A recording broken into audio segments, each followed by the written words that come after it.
Hey everybody, it's Shane at Pulse Personal Training, and today I'm going to help answer one of the most common questions I get from clients or prospective clients all the time, and that would be, how am I determining how we should work out? Or if I'm working out on my own as a client, how should I determine my own workouts? And the simple answer is the FITTE Principle.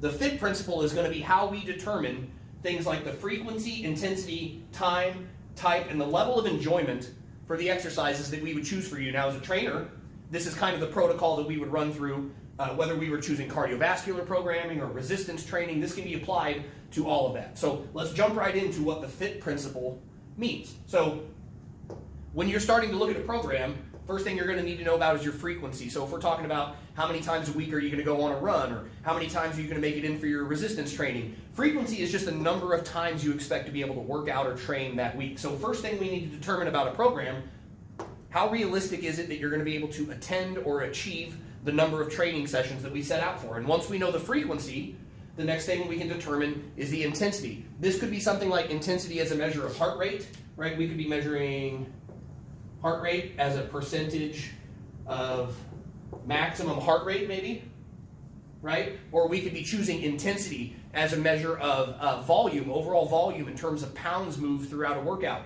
or distance covered, or time traveled. There's a lot of ways you can determine the intensity of a workout. So once we know the frequency, how often you're going to train, we need to determine how hard we expect your training to be.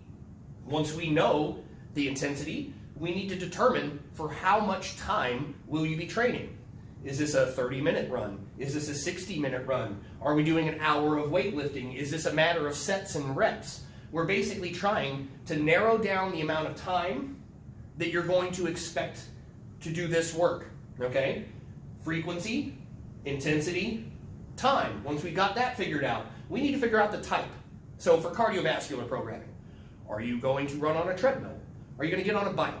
Are we going to use a rowing machine? What type of exercise, what type of training are we going to use in this program? This could be a free weight resistance training program. This could be a kettlebell program or a suspension trainer, different modalities of training. We're going to determine what type of exercise we're going to use.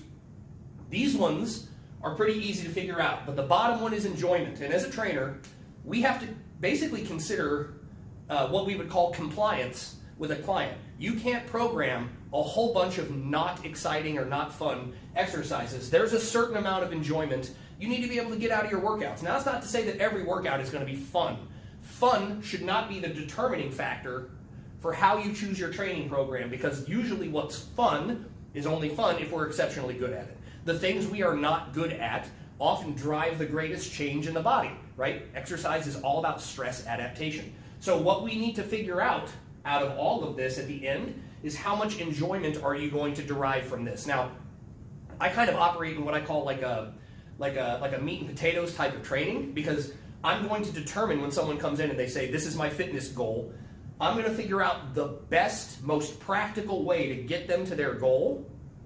And the last thing that I have to consider within that parameter is how much they're going to enjoy it.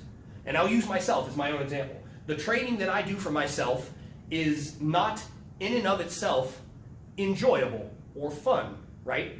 I enjoy the results from my training. I enjoy the way I feel after I've completed a workout. But to be honest, sometimes the work I'm doing can really be a slog. It may not be as fun as you think it is in the moment, man. When you're fatigued, when you're working hard, when you're sweating, when you're breathing hard, it might be hard to find the enjoyment in the moment.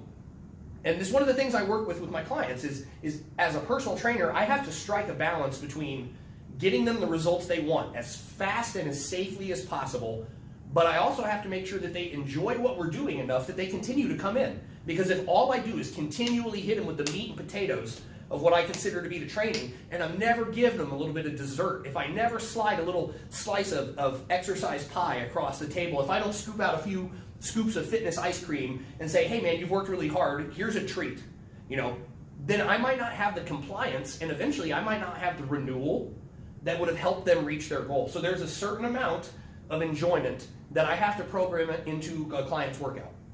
In my own training, for clarity, this gets little to no consideration. There's not a lot that I'm doing that when I sit down and determine my program, just because I understand the necessity of putting myself through that stress, I consider very little how much I will actually enjoy performing any given exercise in my program. But if you're at home trying to determine how should I go train at the gym, if I'm not meeting with a personal trainer, run through this scenario in your head. How often am I training? At what intensity level? Is that, a measure of heart rate intensity? Is it a measure of overall output or something like that? For how long do I intend to train? With what modality? What type of training am I going to use to get there? And then lastly, how much do I enjoy doing this? Because this last one right here is what's going to prevent you from burning out. It's going to be the thing that makes you excited to go to the gym. And it's something that does need to be considered. So as a personal trainer, if you're watching this as a trainer trying to figure out what you can do with your clients, I always front load the workout with the necessities, the things that I decided were important, and then I will usually put a little bit of sugar at the end of the workout to help the medicine go down, right, if that makes sense. We're going to get through what we need to get through to get you where you need to go, and the incentive is if you work hard enough and we get everything done at the right pace, there's going to be some fun on the back end. So, FITTE principle. When it comes to determining how you're going to work out, this is the textbook protocol for running through your program design. Frequency, intensity, time, type, and enjoyment. Cool stuff. If you have any questions, leave a comment. If you have any questions that you don't want to leave a comment about, send me a message. I'd love to help you out. My name's Shane, and this is Pulse Personal Training. I appreciate you. Thanks for watching.